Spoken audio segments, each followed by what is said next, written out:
savez, pour que votre compte bancaire soit utilisé, soit possible à utiliser, il faut l'activer.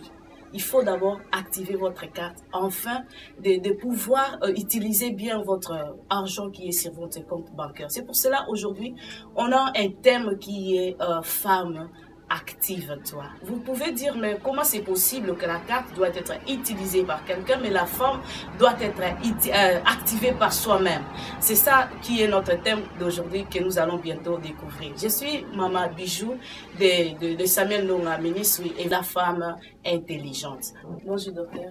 Bonjour Maman Bijou. Comment allez-vous? Je vais très bien, merci beaucoup. Amen. Je suis vraiment très joyeuse de vous avoir avec moi sur le plateau de Samuel Nonga Ministry. Comme vous remarquez, je ne vous ai pas présenté parce que j'aimerais bien que les internautes vous découvrent vous-même, que vous présentiez vous-même. Qui êtes-vous vraiment? Donc, je suis le docteur Veva Toko.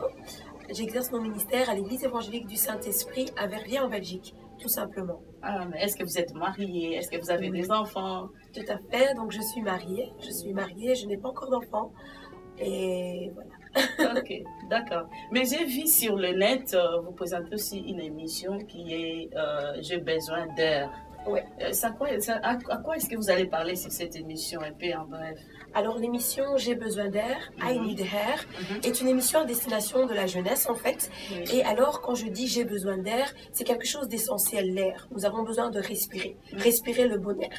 Et pour respirer le bon air, nous avons besoin tout simplement de Jésus. L'air que nous respirons chaque jour, c'est l'Esprit de Dieu en nous qui nous permet de respirer le bon air.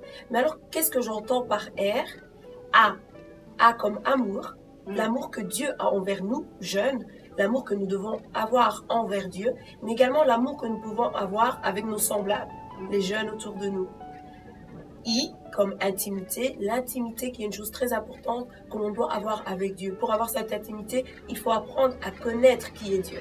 Voilà pourquoi l'intimité est importante. On peut également avoir des relations avec nos frères, nos sœurs, etc. D'où l'intimité. Et alors R, c'est le rafraîchissement.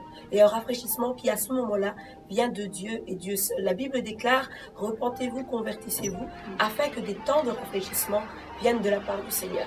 Et la jeunesse a besoin de ces temps de rafraîchissement. I Need Air, c'est une émission à destination de la jeunesse. En tout cas, j'invite vraiment les jeunes de suivre cette émission parce que c'est vraiment intéressant. Je croyais que ça devait être, je ne sais pas sur la jeunesse, sur le mode, mais c'est Jésus. Je suis vraiment impressionnée. Je vais vraiment suivre l'émission. Et aujourd'hui, vous venez avec ce thème qui est femme active, toi. Comme je venais de dire à l'introduction, normalement, ça compte. J'ai une carte bancaire. Pour l'utiliser, je dois l'activer. Mais aujourd'hui, vous venez avec ce thème femme active, toi. Tandis que ma carte, je dois l'activer. Comment est-ce que la femme doit s'activer? En réalité, pour s'activer, la femme a besoin de Dieu. Le fait qu'elle soit connectée à cette source qui est Dieu, elle pourra puiser en Dieu des ressources nécessaires pour s'activer. La Bible déclare, la femme sage bâtit sa maison et la femme insensée la renverse de ses propres mains. Nous voyons là qu'il y a deux verbes d'action. Il y a bâtir et il y a renverser. Mais on voit qu'il y a une femme. C'est une femme qui soit bâtit, c'est une femme qui soit renverse. Quand on a cette information que la femme sage bâtit sa maison, on se dit, ah, si la femme sage arrive à bâtir sa maison, c'est-à-dire, c'est parce qu'elle est sage. Alors, qu'est-ce que la femme va faire? La femme va chercher à être sage. La femme va chercher à être sage. Et cette information lui vient d'où? Cette information, cela vient de la Bible. La Bible le déclare. Alors elle va dire, ah, mais la Bible, quelle est-elle? La Bible est la parole faite chair. La Bible est Jésus. À ce moment-là, la femme va chercher Jésus, qui est la source, pour pouvoir avoir la sagesse qui lui permettra de bâtir sa maison et non plus de la renverser. Donc en quelque sorte, c'est vraiment Dieu qui permet à la femme de s'activer. Mais la femme doit le comprendre. Parce que ce qui arrive, c'est que la femme est une femme qui prend des initiatives. La femme est courageuse, nous le savons. Mais la femme, des fois, prend des initiatives toute seule. Et ne veut pas inclure Dieu dans les initiatives qu'elle prend. Là est le problème. Parce que la femme sera disponible, mais à l'intérieur d'elle, le cœur n'est pas disposé. C'est là où intervient un souci. Et c'est là qu'on peut dire qu'une femme, croyant qu'elle est active, n'est pas active en fait. Oh, C'est un peu ça. c'est un peu drôle parce que même si une femme est dans sa maison, qui s'occupe de ses enfants, son mari, mais elle peut aussi ne pas être activée devant Dieu. Elle peut ne pas être active devant Dieu, disons. Tout à fait. Elle peut ne pas être active devant Dieu. Parce que Dieu regarde le cœur, j'ai envie de dire. Et Dieu regarde à la disposition du cœur. Ici, la femme, ce qu'elle doit faire pour être active totalement, pleinement, c'est qu'elle doit demander à Dieu un cœur prêt à écouter Dieu. Un cœur apte à écouter Dieu. Parce que lorsque tu écouteras Dieu, tu sauras sa parole. Quand tu connaîtras cette parole, tu garderas cette parole dans ton cœur pour pouvoir l'appliquer. En fait, la femme qui est active, c'est une femme qui applique, qui observe la loi de Dieu et qui l'applique également. Il ne s'agit pas simplement de se lever un beau matin et de se dire « Aujourd'hui, je veux m'activer pour le Seigneur, par exemple. Aujourd'hui, je veux travailler pour le Seigneur. » Oui, certes, tu peux travailler pour le Seigneur, mais est-ce que le Seigneur travaille avec toi? Wow. C'est là la question. Oui, c'est vraiment ça un peu. Femme, active-toi, c'est pour montrer à la femme qu'elle, c'est vrai, elle peut s'activer, mais elle doit s'activer avec le Seigneur à ses côtés. C'est pas elle, en fait, qui fait cette démarche de s'activer de sa propre volonté, mais c'est Dieu, l'Esprit Saint, qui produit le vouloir et le faire. Amen. Et là, il y a la disposition du cœur qui intervient. Mais lorsque vous parlez, il y a une question qui est montée à moi, parce que c'est un peu bizarre hein, de voir qu'il y a des femmes qui sont dans le Seigneur, qui ont Dieu comme étant leur source, qui croient être leurs ressources, hein, qui ont Dieu comme étant, les femmes croient que bon, comme j'ai Dieu, c'est Dieu qui est ma source. Mais c'est un peu drôle de savoir aussi que même cette femme-là, elle peut ne pas être active. Elle peut ne pas être active si elle pense faire les choses sans que la volonté de Dieu rencontre sa volonté. Il y a certaines femmes qui font les choses, gloire à Dieu, mais est-ce que ce que tu fais rencontre la volonté de Dieu? Parce que l'essentiel, c'est que la volonté de Dieu s'accomplisse. Et la femme, qu'est-ce qu'elle doit faire? Elle doit contribuer à l'accomplissement des desseins de Dieu sur la terre. Il ne s'agit pas à la femme de se lever un bon matin, de dire aujourd'hui, voilà, moi, je choisis de bâtir ma maison. Celle qui bâtit sa maison est celle qui est sage. Alors, il faut d'abord rechercher la sagesse. Et cette sagesse se trouve en Dieu. Amen. Amen. La crainte de l'Éternel, c'est le commencement de la sagesse. Amen. Donc, il faut d'abord craindre le Seigneur. Comment le craindre? Il faut le connaître. Il faut connaître qui il est. Il faut aller au pied de Jésus. On peut voir une histoire dans la Bible, on va le lire ensemble peut-être. C'est dans le livre de Luc. Luc au chapitre 10, et alors, nous lirons à partir du verset 38. La Bible déclare, comme Jésus était en chemin avec ses disciples, il entra dans un village et une femme du nom de Marthe l'accueillit dans sa maison. Vous remarquerez déjà l'action. Nous avons une femme, Marthe, qu'est-ce qu'elle fait? Elle accueille. Verbe d'action. Elle avait une sœur appelée Marie qui s'assit au pied de Jésus et écoutait ce qu'il disait. Marthe était affairée aux nombreuses tâches du service. Elle survint et dit, Seigneur, cela ne te fait-il rien que ma sœur me laisse seule pour servir? Dis-lui donc de venir m'aider. Jésus lui répondit, Marthe, Marthe, tu t'inquiètes et tu t'agites pour beaucoup de choses, mais une seule est nécessaire. Marie a choisi la bonne part, elle ne lui sera pas enlevée. Qu'est-ce que nous remarquons ici? Nous voyons deux femmes, Marthe et Marie. Elles sont sœurs d'ailleurs. Et Marthe, elle a commencé à s'activer. Dès que Jésus, si je puis dire, est entré dans sa maison, elle a commencé par l'accueillir. Elle a accueilli Jésus. Qu'est-ce qu'elle a encore fait? Au verset 40, nous voyons que Marthe était affairée aux nombreuses tâches du service. Elle était déjà dans le service, prête à servir Jésus. Mais ce que nous remarquons, malgré sa disponibilité, nous remarquons que dans le cœur, il y avait quand même un peu de murmure. Parce qu'elle voyait sa sœur, Marie, qui était au pied de Jésus. Et alors, Jésus va l'exprimer en ces mots en disant, « Mais Marthe, Marthe, tu t'inquiètes et tu t'agites pour beaucoup de choses. » En quelque sorte, dans son cœur, il y avait quoi? Dans son cœur, il n'y avait pas Jésus. Dans son cœur, il y avait l'agitation. Dans son cœur, elle était un peu perturbée, elle était un peu perplexe, elle s'inquiétait. Pourquoi? Parce qu'elle voyait l'autre qui est là, assis au pied de Jésus. Or, sans le savoir, elle pensait qu'elle était active. Or, Jésus l'a fait remarquer, c'est plutôt Marie qui était active. Marie était active, pourquoi? Parce que la première chose qu'une femme qui s'active doit savoir, c'est qu'elle doit d'abord être au pied de Jésus. Elle doit d'abord s'asseoir, elle doit d'abord écouter Jésus. Comment tu vas t'activer, c'est-à-dire comment tu vas te mettre au service de Jésus? si tu ne sais pas qui tu sers, si tu ne sais pas ce qu'il veut, il faut d'abord connaître ce qu'il veut. Et pour connaître ce qu'il veut, il faut un moment s'asseoir et écouter. Il faut un moment s'asseoir et comprendre. Il faut un moment s'asseoir, assimiler. Là, tu pourras appliquer et là, tu te lèveras et après, tu pourras travailler. C'est ainsi que Jésus dira de Marie qu'elle a choisi la bonne part. Et cette part-là ne lui sera pas enlevée. Parce que lorsqu'on écoute la parole de Dieu, lorsqu'on écoute Jésus lui-même parler, c'est une parole qui est vivante et permanente. Elle dure à long terme.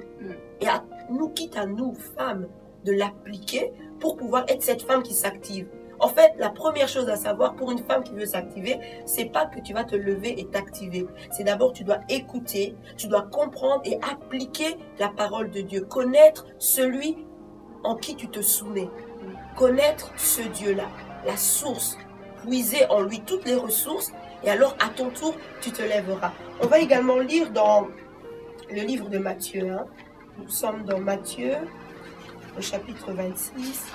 Comme Jésus était à Béthanie, dans la maison de Simon le lépreux, une femme s'approcha de lui avec un vase qui contenait un parfum de grande valeur. Pendant qu'il était à table, elle versa le parfum sur sa tête. À cette vue, les disciples s'indignèrent et dirent « À quoi bon un tel gaspillage? On aurait pu vendre ce parfum très cher et donner l'argent aux pauvres. » Le sachant, Jésus leur dit « Pourquoi faites-vous de la peine à cette femme?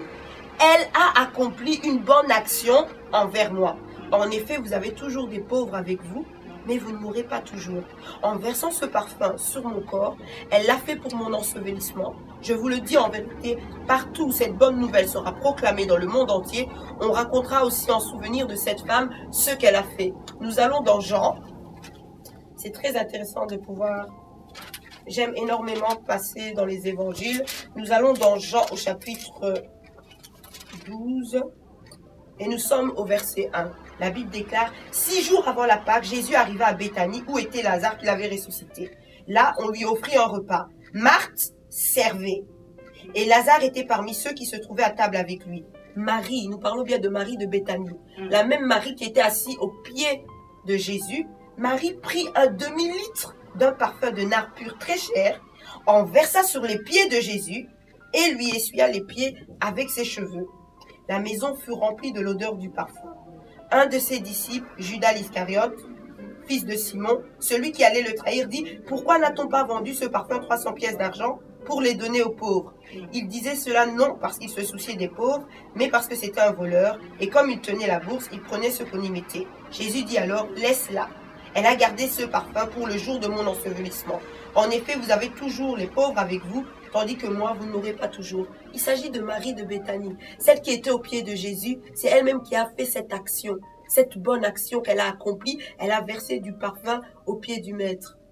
Et après, avec ses cheveux, elle l'a essuyé.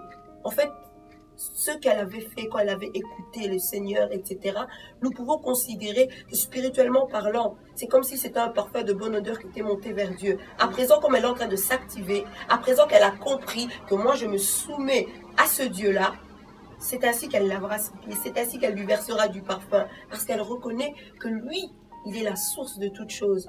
Et c'est ça, une femme qui s'active doit, avant de pouvoir passer à l'action, avant de pouvoir accomplir une bonne action, et vous remarquerez que lorsque les disciples se sont indignés, Jésus a dit, mais laissez cette femme, pourquoi voulez-vous l'attrister? Elle a accompli une bonne action envers moi. C'est pour vous dire, ce n'est pas la femme qui juge si l'action qu'elle accomplit envers Dieu est bon ou pas. C'est Dieu qui sait si cette action lui est agréable ou non. Wow. C'est ça. Il faut le comprendre parce que beaucoup, je ne dirais pas excès de zèle, gloire à Dieu, on veut travailler pour le Seigneur. Mais je dirais que lorsque tu travailles pour le Seigneur, tu dois mettre ton cœur.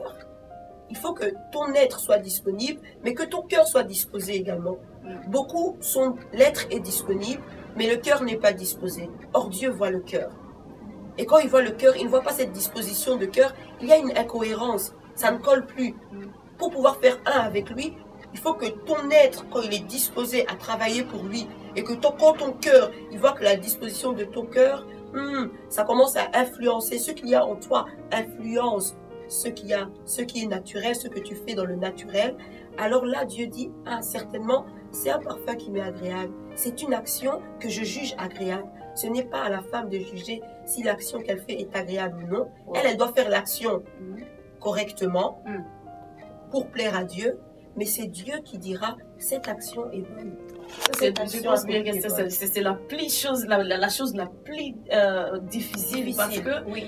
même si je fais de nombreux des actes, mais il y a des fois mes actes ne plaisent pas à Dieu. Parce que c'est pas à moi, parce que vous avez dit c'est pas à moi de juger, mais c'est Dieu qui juge si l'acte est bon ou pas, ou l'acte plaît à Dieu ou pas. C'est plus difficile, mais au moins je m'active, je travaille pour Dieu. Mais comment est-ce que je peux rester active? Je peux rester activée, que je reste dans mes actions. Comment faire? Parce qu'il y a des actions même que je peux faire qui ne plaisent pas à Dieu. Mais comment est-ce que je peux faire? En fait, on est guidé par le Saint-Esprit. Et le Saint-Esprit produit en nous le vouloir et le faire, comme je l'ai dit. Et lorsqu'il produit en nous ce vouloir et le faire, il va nous donner la capacité de rester stable, de rester ferme dans nos actions que nous posons. Mais il est nécessaire pour la femme de pouvoir connaître le Dieu que je sers, vit avec moi, marche avec moi. L'esprit en moi, c'est l'esprit de Dieu. Mais cet esprit a besoin d'être nourri. Cet esprit a besoin d'être nourri pour grandir. C'est-à-dire qu'à chaque pas, à chaque action que je pose, l'esprit aussi doit pouvoir grandir. Il ne s'agit pas que l'esprit reste au même niveau et moi je suis en train de marcher. Parce qu'à ce moment-là, je marche, mais l'esprit de Dieu ne suit pas derrière, ne m'accompagne pas. Il faut que le Saint-Esprit grandisse en nous par la parole.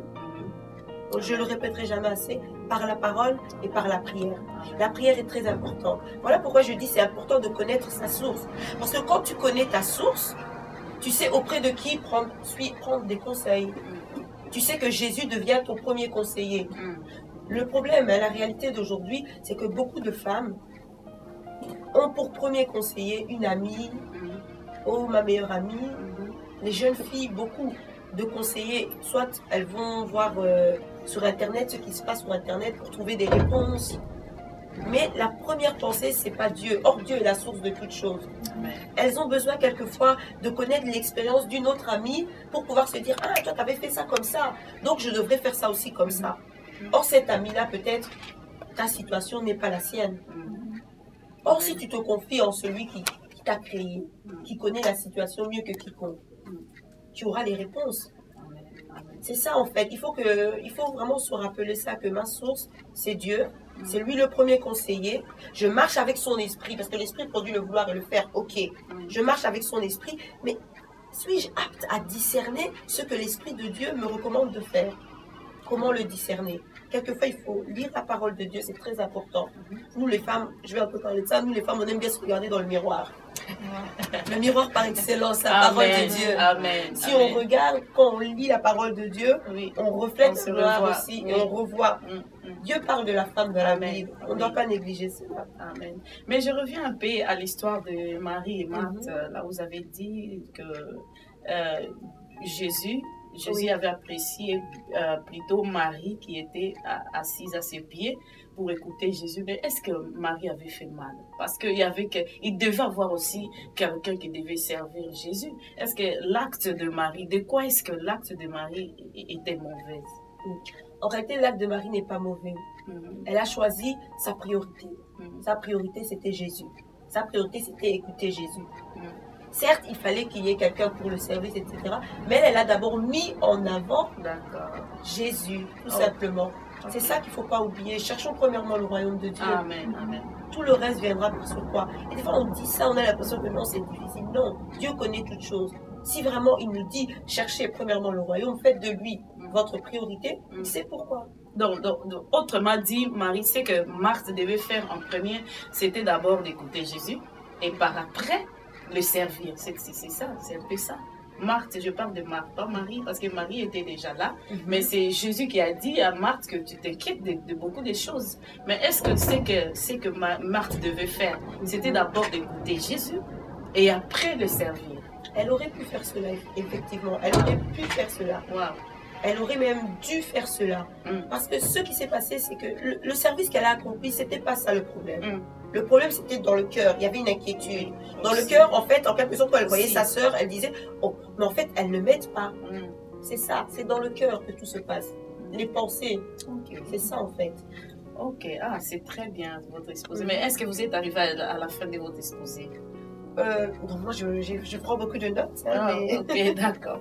Ou bien alors mais oui, j'ai dit l'essentiel. Ok, d'accord.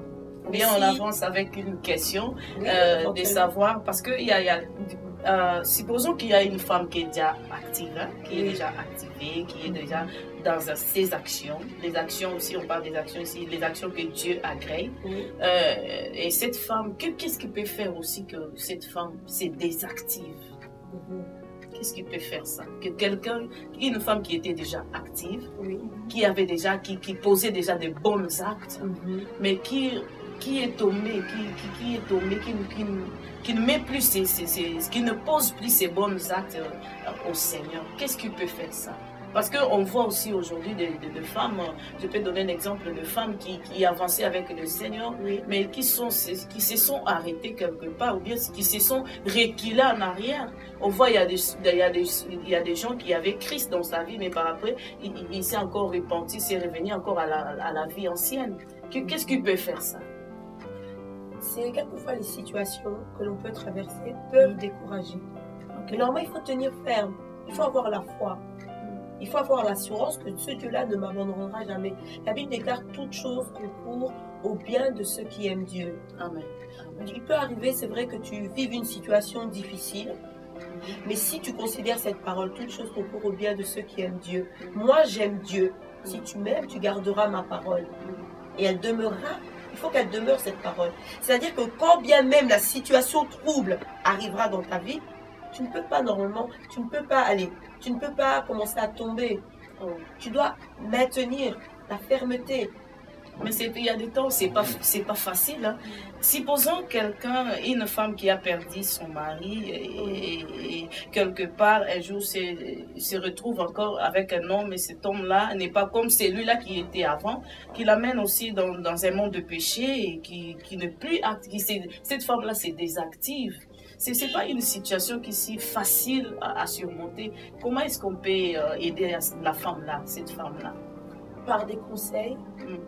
Mais il ne faut pas que cette femme soit quelqu'un, comment dirais-je cela? Il faut qu'elle puisse toujours trouver, si je peux dire, un encadrement spirituel. Pour cette femme, dans son cas, dans cette situation, une femme qui a perdu son mari et puis qui se retrouve avec un autre mari qui l'entraîne dans le péché, doit avoir un encadrement spirituel. Parce que Dieu fait grâce, elle trouve un autre mari. Mais il y a des autres gens, parce que vous avez dit que cette femme-là doit être encadrée.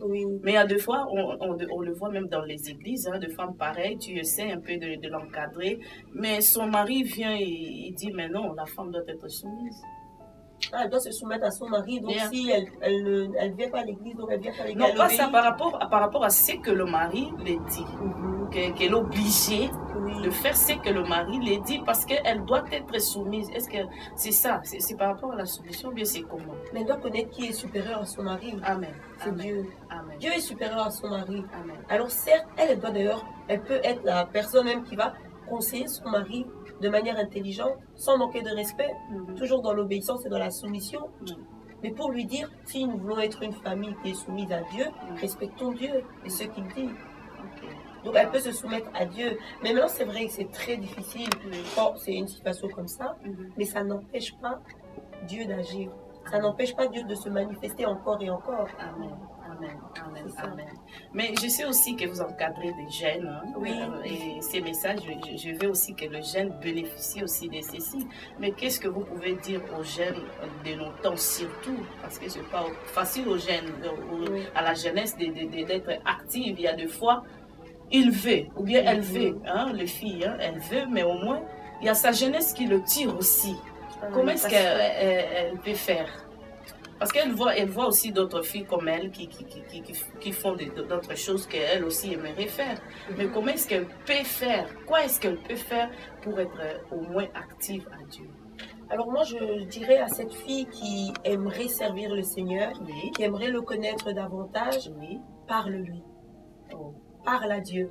Tu veux connaître le Seigneur, tu veux le servir, quoi de mieux que de lui parler à lui directement? Tôt ou tard, il se manifestera. À ce moment, tu sauras exactement quoi faire.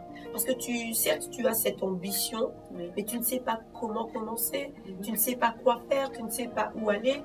demande à celui qui peut te guider. Parce qu'il ne peut pas permettre, il voit la disposition de ton cœur, il voit ton désir de lui rendre ce service, Oui. mais certainement ça va rencontrer sa volonté. Certainement, il va permettre une circonstance, il va même susciter quelqu'un dans ton entourage qui te permettra d'aller dans une église et alors de fuir les passions de la jeunesse. Tu pourras fuir les passions de la jeunesse pour pouvoir t'attacher à la bonne part. Est-ce que ça demande aussi de la discipline? Oui, donc il faut de la discipline. Je ne vais pas mentir, il faut la discipline. Oui. C'est très important. Il faut de la rigueur. Quand tu aimes une chose, il faut un moment que tu puisses arriver à avoir de la discipline pour cette chose. Pour y arriver, c'est important. La discipline, c'est important. Amen. Bon, c'était vraiment clair. Je pense qu'on arrive à la fin. Est-ce que vous avez un mot de la fin? Parce que c'était vraiment intéressant. Femme active, toi. Alors, on doit être, on est activé que dans les Seigneurs. Pas en dehors du Seigneur, mais dans les Seigneurs, en Dieu. Est-ce que vous avez un mot de la fin? Comme mot de la fin, je pourrais dire peut-être qu'il y a des femmes qui n'ont pas fait confiance au Seigneur. Le Seigneur leur a dit quelque chose. Ils n'ont pas fait confiance au Seigneur. Nous voyons peut-être Sarah. Abraham avait reçu la promesse qu'il aurait un héritier. Sarah doutait encore. Sarah a donné sa servante Agar à Abraham. Et on voit tout ce qui s'est passé. Agar a commencé à mépriser Sarah. C'était une circonstance que Sarah ne pouvait plus gérer. Jusqu'à ce que Sarah elle a chassé Agar. Mais Dieu s'est révélé et Dieu a dit, j'ai envie de dire, il a rétabli une situation. J'ai envie de dire à cette femme qui s'inquiète parce que voilà, elle n'a pas fait confiance à Dieu, elle n'a pas connu Dieu. Dieu est capable de rétablir une situation, ta situation. Dieu peut faire en sorte que cette situation change. Comme je l'ai dit, tout concourt au bien de ceux qui aiment Dieu. Attache-toi à Dieu, cherche à le connaître, cherche à être intime avec lui. Et il va rétablir ta situation. C'est ça que je peux dire pour une femme qui peut-être nous regarde, qui n'est pas chrétienne, qui ne sait pas. Dieu peut rétablir ta situation. Amen. Amen. Merci vraiment de votre exposé. Merci de ce thème, Femme active toi.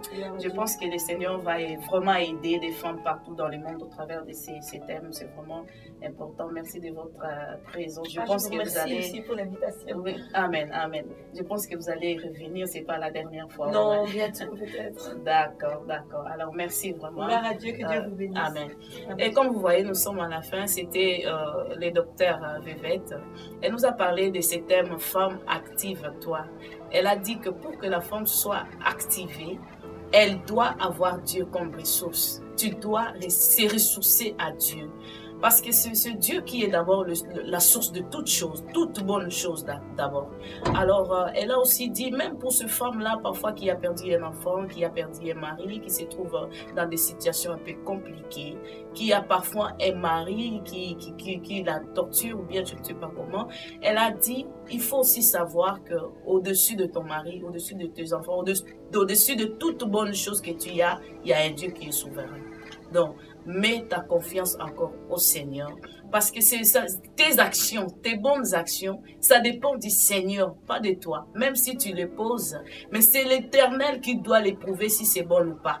Donc, restez toujours connectés avec cette émission, La Femme Intelligente, parce que nous allons de temps en temps toujours parler de la femme pour le souci, avec le souci d'aider les femmes dans le monde entier. C'était moi, la servante de Dieu, Maman Bijouti, Madame Samuel Ndonga Ministry. Visitez notre site www.samuel Ndonga Ministry et nous nous retrouvons encore sur cette même plateau de La Femme Intelligente avec moi. À bientôt.